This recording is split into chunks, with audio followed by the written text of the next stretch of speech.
Faites attention sur la route, c'est glissant. Puis, vous reviendrez chercher votre auto demain.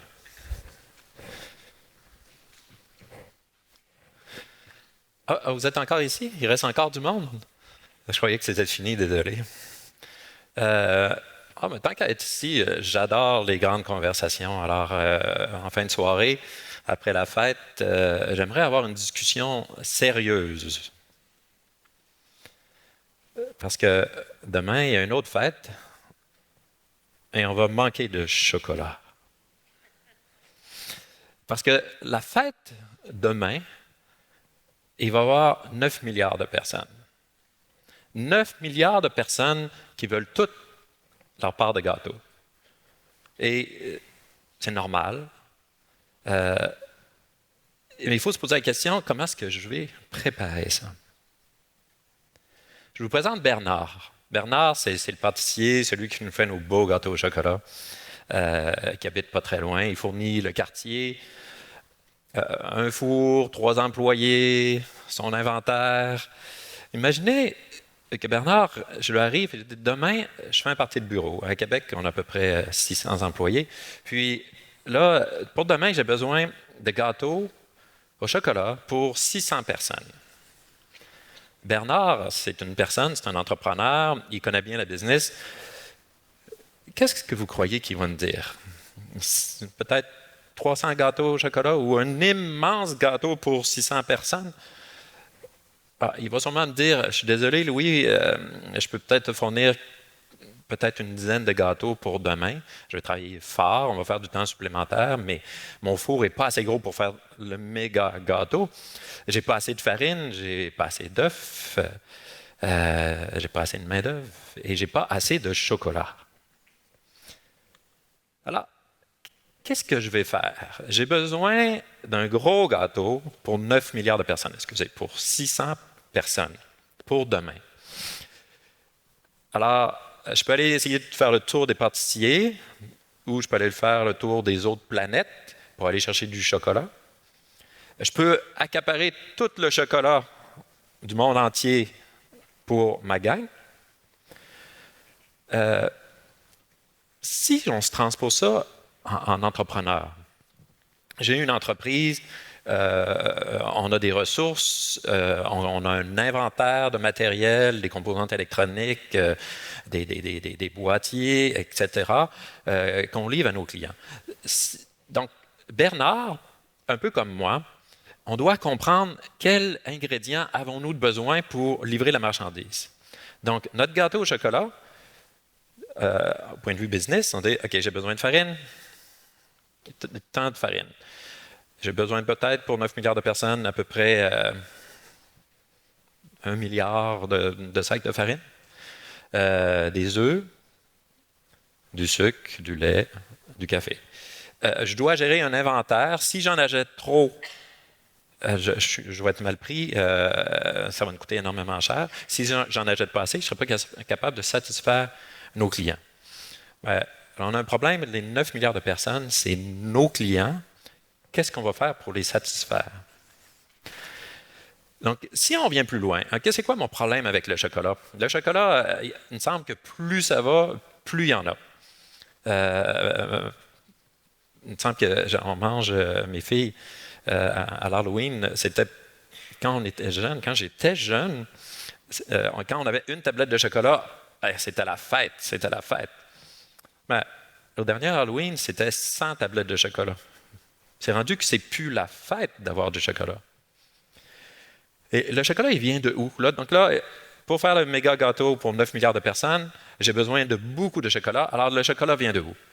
Donc, Bernard, il peut se dire, je vais appeler mon distributeur, j'ai besoin d'à peu près 100 millions de kilogrammes de chocolat.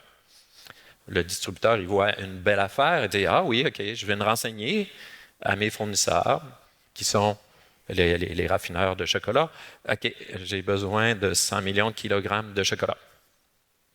Ah, une belle opportunité d'affaires. Je vais aller voir les fermiers qui font le cacao. Et j'ai besoin de 100 milliards de kilogrammes de graines de cacao. Mais vers qui vont-ils se retourner? En business, ce qu'on oublie souvent, c'est que notre fournisseur principal, c'est l'environnement. On n'aime pas entendre parler d'environnement, on est tanné d'entendre parler d'environnement parce qu'on entend parler de plus en plus, et on va en entendre parler de plus en plus parce qu'on a un problème de business. On a un problème d'affaires, c'est les ressources. Et ça nuit à la croissance des entreprises, c'est la disponibilité de ressources. Le chocolat, le cacao, vient des pays qui permettent cette agriculture-là. Au Québec, pour l'instant, c'est difficile d'avoir du cacao. Peut-être qu'avec les changements climatiques, dans une dizaine d'années, on va pouvoir faire pousser du cacao.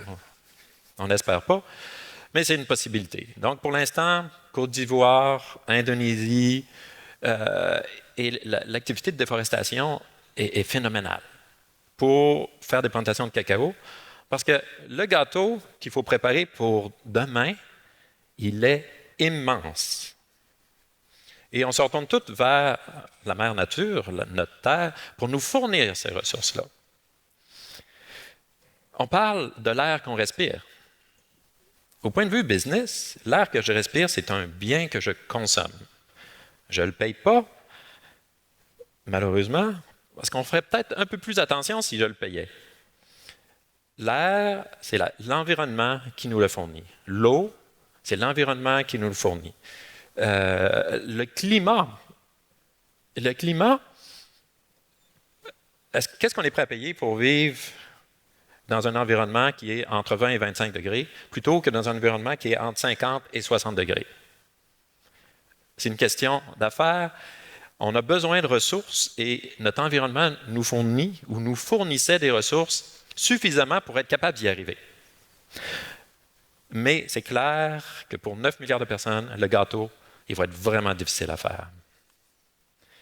La première chose en affaires, comme pour Bernard, il connaît son inventaire, la première chose qu'on doit faire pour savoir est-ce qu'on peut faire un gros gâteau au chocolat, c'est connaître l'inventaire. L'inventaire est la base de toutes les décisions d'affaires. Si on ne connaît pas notre inventaire, on appelle ça souvent la tragédie du bien commun. Allez, on va tout prendre le chocolat, puis juste pour nous. Puis après, on va avoir un problème de gestion de l'offre et la demande parce qu'on n'aura plus de matière pour répondre à la demande demain. La connaissance de l'inventaire nous permet d'optimiser nos processus d'affaires, optimiser notre capacité à respirer de l'air pendant longtemps, parce que tout est un inventaire. Depuis 30 ans, on s'évertue à développer des technologies qui vont nous amener cet inventaire-là. Les technologies, elles existent. Actuellement, on utilise les images satellites qui sont par-dessus l'Indonésie, Côte d'Ivoire. On est capable de détecter les activités de déforestation pour voir jusqu'à quel point on est en train d'utiliser les ressources de la Terre et aussi on est capable de mesurer les capacités de la Terre à nous fournir ces matières-là. Les technologies sont là. Après, on peut suivre précisément le cacao pour savoir où est-ce qu'il s'en va. Est-ce qu'il est distribué de façon équitable? Est-ce que c'est des enfants qui ont fait pousser le cacao plutôt qu'aller à l'école? C'est quoi la quantité d'eau qu'ils prennent, etc. On est capable de mesurer maintenant l'inventaire précisément. Puis, ces technologies-là ont été développées par des personnes, mais les technologies, et ceux qui ont l'espoir que les technologies vont sauver l'humanité et régler le problème de gestion d'inventaire, ils se trompent. Les technologies, c'est comme un livre. Le livre, il faut l'ouvrir, il faut lire, il faut comprendre. Donc, les technologies qui amènent le niveau d'inventaire de notre environnement, le livre est là. Mais qui va l'utiliser? C'est comme dans Optel. Notre compagnie, on a développé des technologies, mais les technologies, sans nous, ça ne serait rien. Elles n'existeraient pas. Le nous qui nous définit, qui sommes les consommateurs, qui sommes les gestionnaires de cet inventaire-là, on se sent actuellement déresponsabilisé par rapport aux ressources. On a l'impression que c'est infini, ou si c'est fini, on a de la misère à déterminer elle est où la limite de notre consommation. Mais c'est nous, avec l'utilisation des technologies qui nous amènent des informations, qui allons pouvoir contrôler notre niveau d'inventaire. La grande question est de savoir qui va contrôler cet inventaire. Est-ce que quelqu'un a déjà entendu parler la Terre dire, comme Bernard a eu, « Je ne peux pas te livrer ça ». À cause que la Terre n'a pas de voix que nous entendons, on pense que tout est beau. Mais vous le savez très bien, la petite voix à l'intérieur de nous, elle nous dit que je devrais peut-être trouver une façon d'écouter la Terre. Mais cette petite voix, elle a bien raison. Et on vous amène maintenant les technologies qui vont vous permettre d'écouter cette voix-là précisément. Mais la question la plus importante, c'est qu'allez-vous faire, qu'allons-nous faire avec cette information? Est-ce qu'on va laisser la gestion de l'inventaire à... Mais à qui on peut laisser la gestion de l'inventaire? J'aurais même de la misère à le dire. Est-ce que c'est une personne? Est-ce que c'est un gouvernement? Est-ce que c'est une corporation qui va amener cette gestion de l'inventaire? Je ne crois pas. Je crois que nous sommes responsables et nous avons l'obligation de gérer un inventaire pour le futur. Et ce nous-là va être activé par la première chose la plus importante, ce qui a fait qu'on a développé les technologies pour amener cet inventaire-là devant le monde, c'est la volonté. Cette volonté-là fait des miracles. Cette volonté-là crée des technologies pour le bien de l'humanité. Cette volonté-là, maintenant, doit amener l'utilisation de ces technologies-là pour le bien de l'humanité. Parce qu'une technologie sans volonté, ça ne crée pas de changement et on va aller vers un mur de plus en plus rapidement. On est face à un choix. J'ai 3 enfants, un grand garçon, 2 jeunes filles. Le gâteau, il va peut-être falloir le repenser. Est-ce qu'on veut tous s'approprier les biens, puis fermer les yeux sur ce qui va se passer à l'extérieur de nos frontières, dans un monde global tel qu'il est? Je ne crois pas que c'est une solution réaliste. La solution, c'est nous devons s'approprier de l'inventaire de la planète et le gérer nous-mêmes en considération des 9 milliards de personnes. La part de gâteau va peut-être être plus petite, mais le party va être nettement meilleur.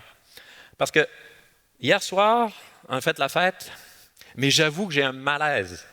J'avoue que j'ai un malaise devant mes jeunes filles de dire, on fait la fête, mais je sais que je gère mal l'inventaire. Alors, nous avons le pouvoir maintenant de pouvoir préparer une fête où on va être absolument libre de cette intuition qu'il y a quelque chose qui ne marche pas. Puis, ça va être un vrai party. Imaginons ensemble qu'on fait une fête où on a confiance que cette fête-là va pouvoir se perpétuer tout aussi longtemps que notre terre nous le permet. Et qu'en plus, on va être confiant que nos petits-enfants aussi vont pouvoir continuer cette fête-là. Puis du chocolat, 9 milliards de personnes peuvent en avoir, mais peut-être pas à la quantité qu'on prend actuellement. Alors, notre volonté et notre curiosité vont nous amener à faire ce pas. Merci.